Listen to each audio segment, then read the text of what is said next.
So today we're going to talk about some unconventional test taking skills and some conventional ones. If you have been around test taking for any length of time, you know there's some standard protocol ones that I'm going to go through just in case you need it for you and your kids and you're new to homeschool. And I'm going to talk about some of our conventional test taking skills that we have developed over the years. As a preface, in the state of North Carolina, we have to test every year.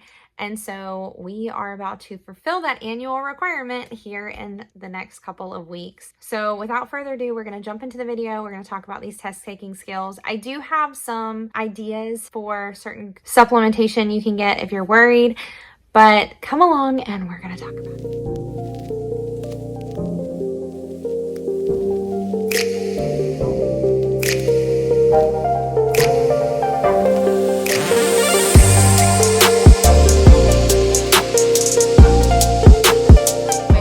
From Learning to Level. If you are new to this channel, this is a channel all about homeschool from a biblical worldview.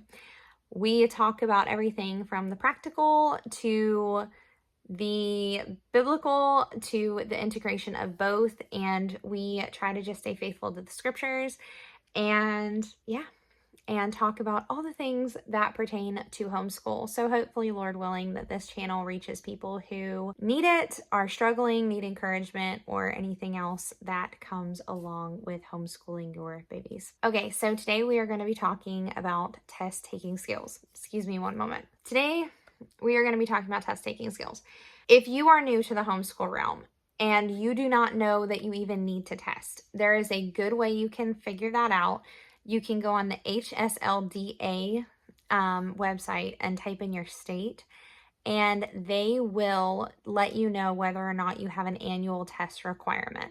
Some states do, some states do not. I actually do have that state requirement in my state. And so we are about to fulfill that annual state requirement in just a few weeks. So we are really starting to get everything crunched down, hammered down, so that we can be ready to take our test. If you are new to the channel, I have 4 babies. They range from going into high school all the way down to my last baby just entered kindergarten this year, and we have been homeschooling them all for as long as we've had kids. None of my kids have ever been to public school. They have been homeschooled all their lives, and so we have been doing this now for about 10 years. So that sounds crazy, but it's also a really big blessing. We have homeschooled in 2 different states. We have homeschooled in the state of North Carolina and Hawaii. Each state has their own regulations, their own way of doing things. We did not have a state test when we were in Hawaii. Per the North Carolina regulations, you have to test once a year. And so one of the things that we do now, the cool thing about North Carolina is they do let you pick your standardized test. And I'm pretty sure that's universal across the board. And we have chosen the Stanford test because I just really like the structure. And I want my kids to have the best chance at doing well on their SATs and their ACTs going into college. And so because of that, this is what we've chosen. And so in test preparation, I want to also give my children the best leg up for going into testing. As a preface, we do not test like the EOGs all year round. So my kids do have tests, but they're not on bubble sheets. They do have obviously like their tests for language, their tests for math, their tests in science, or any of the other electives that we're doing. They do have tests throughout the year, but we don't do the bubble sheets. We don't do Scantrons. You know, it's easier for me to just check it off at the end. So we do have to do quite a bit of bubble sheet fill-ins, kind of test taking skills before my kids are ready to test. If you are in a written curriculum, you probably also have that same problem. So going over bubble sheets and things like that is definitely beneficial for test taking. Also, understanding that there are different formats now that are available for state testing. You do not have to do bubble sheets, pencil and paper style. I like the old school style. I do not always have the most reliable internet connection where we are at. And so sometimes our internet will just randomly decide to conk out for like half the day. And our whole area is like that. I was actually talking to a neighbor about that today. And it's just what happens. And so for us, definitely having pencil paper style that we can send in to get graded is definitely the most beneficial, because then we do not have to worry about our test conking out on us. But maybe that is not the case in where you're at, and maybe you would prefer to do an online version, which in that case, I would highly recommend going over things like computer skill testing and making sure that they're staying focused and they're not getting sidetracked, and how to go over the program and making sure that if your kids are not readily on a computer all the time, that they are familiar with buttons that they should and should not press on a keyboard. And these are all things that we don't think about until the day of the test, and we wish we would have addressed them. I digress. So yes, that is something that if you're opting in for a virtual online test, which is fine, definitely make sure that they are well-versed in what they're doing as far as with their keypad, their mouse, things that they should or should not click on it. So I have a little list over here, and I kind of went out of order. So I will just go ahead and finish up with number 2. Or actually it's number 2 on here, but it's the first one I addressed on here. If you are not familiar with either the paper pencil format of the test or the online test, giving your children the frequency to run through those kinds of tests, maybe put them on Khan Academy for a little bit so that they can kind of get used to some of the buttons and all of those things and answering questions online.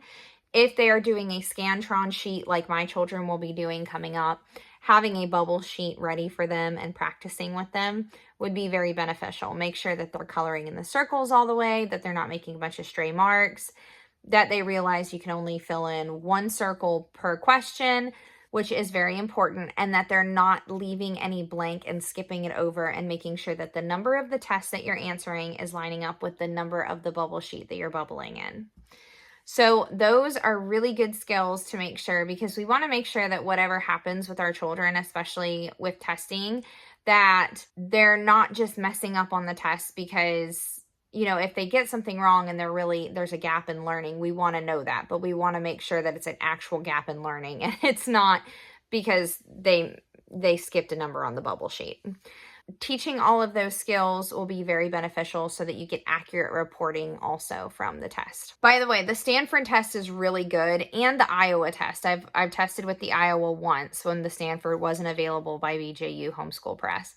And I will say this, they give grade point averages for every single subject as feedback. So you can see from year to year that if you do choose to test, and maybe it's not mandatory, you do get to see how much progress is actually being done by your child every year. So that's a little side note. Okay, so test taking skill number 2 is testing your child frequently before it happens. I know that I do not prepare my children for tests in the way that I'm just teaching them to be good testers. I'm teaching them to learn.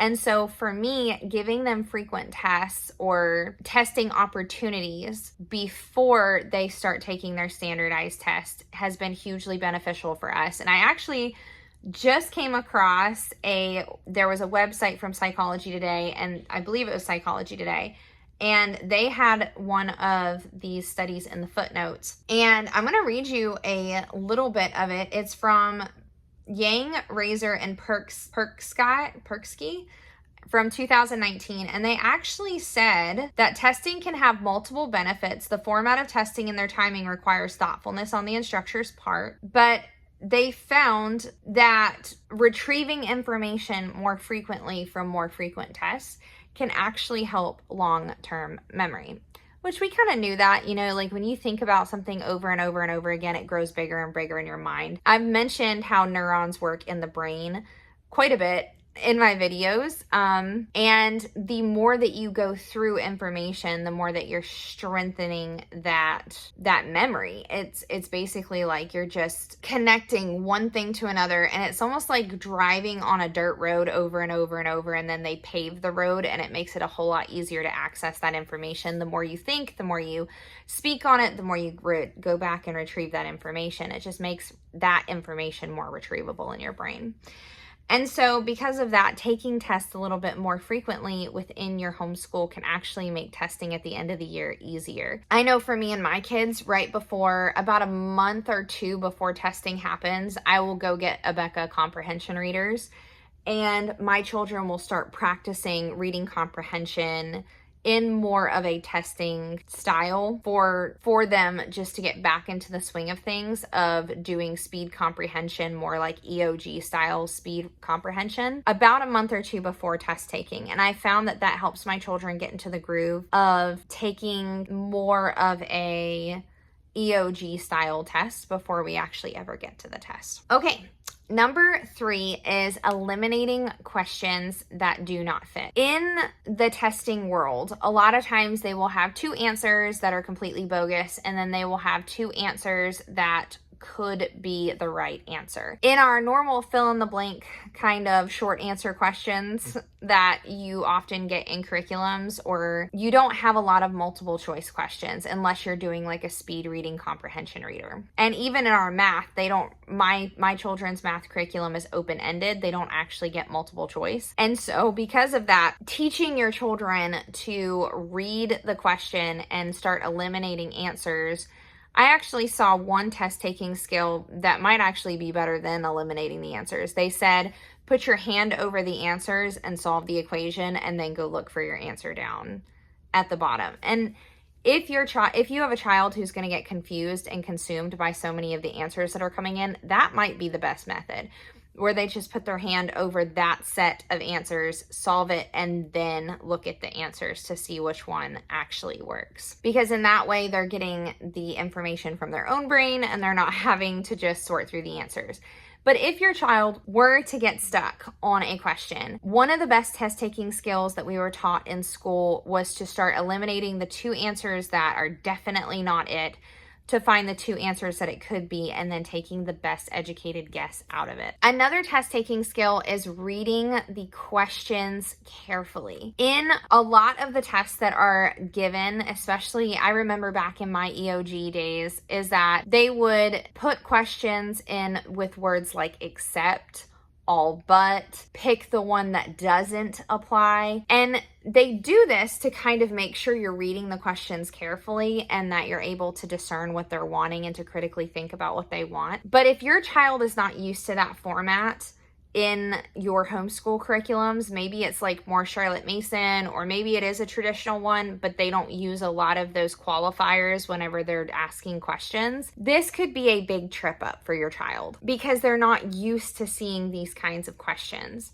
And so because of that, going over possible questions, I did see that there are some tests that you can take online to prep. There's actually some curriculum that I found on Amazon. There was one from Spectrum where you can get all different grades, and I might actually try to post a picture of it. And then there was another one from Test Prep Grade 6, and it was by Flash Kids Editors, and it also had test-taking skill questions on there.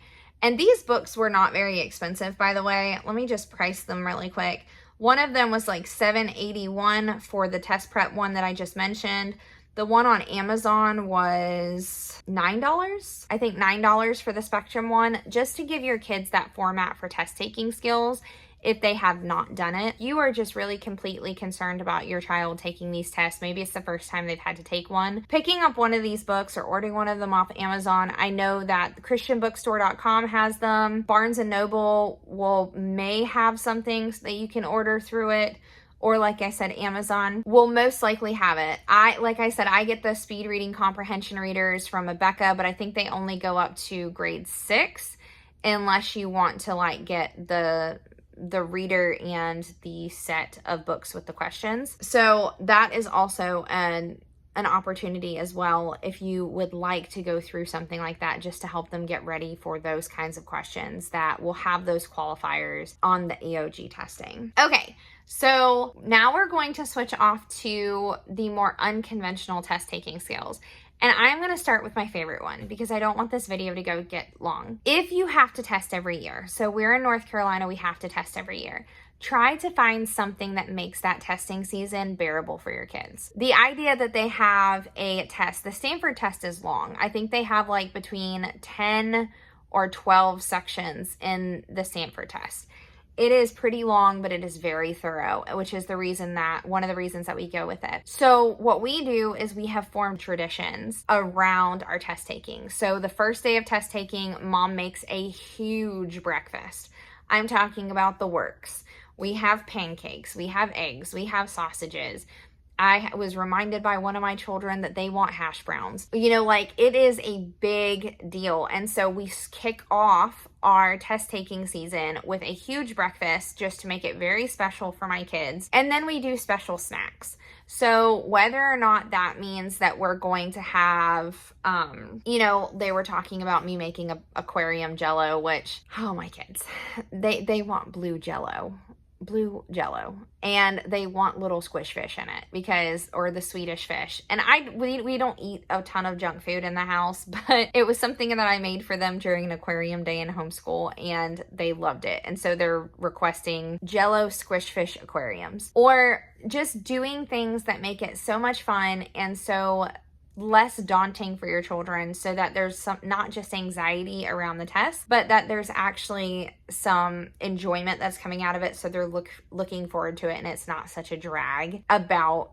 like, okay, yeah, we're testing all day. But my kids also know that in between their tests, that they get to go have fun during that time.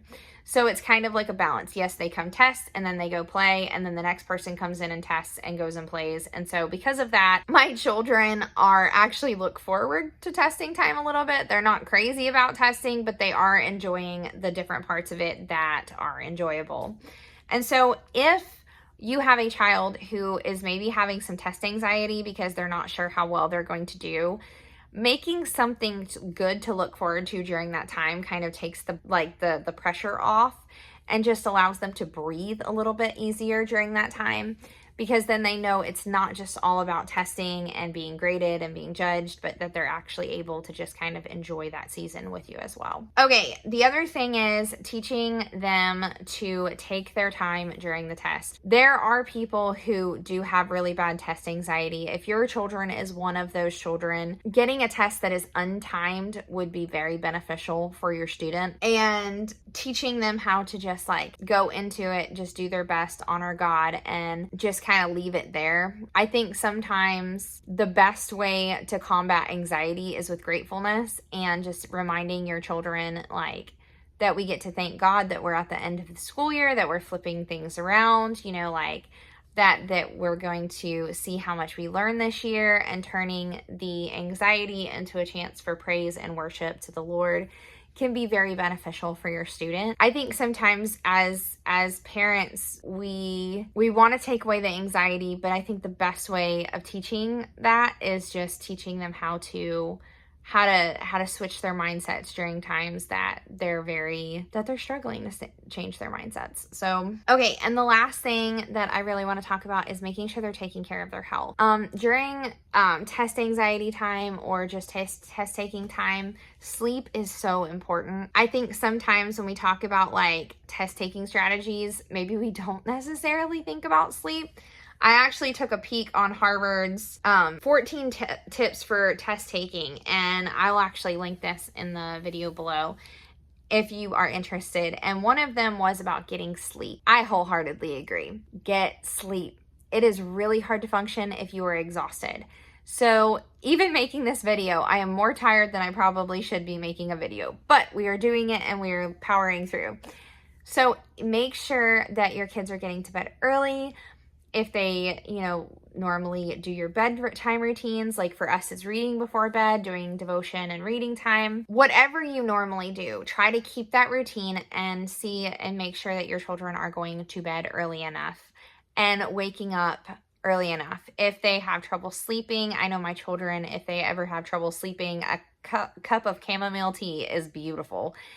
So if you are looking for any more test taking tips, or if there's anything you're concerned about testing, drop a comment down below so I can try to get back to you on it. Having my kids take a standardized test for the first time was kind of daunting.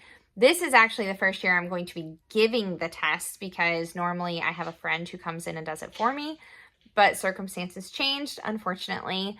But Lord willing, we'll see what happens next year. I will say this: if you are new to test taking, you don't have to get everything all right. If you have homeschooled your children well and you have been diligent, they are going to be learning things this year. I know I used to feel so pressured and so anxious about those test results, because I wanted to make sure I wasn't failing my kids. And I can say, after doing this for as long as I have, your kids are growing. If you are faithfully putting in the work daily and you are doing things and you are chucking along, maybe not everything got done that day, maybe everything got done that day, you know, whatever your day looks like, if you are faithfully putting one foot in front of the other and continuing to teach your kids every day, they are going to pick up things.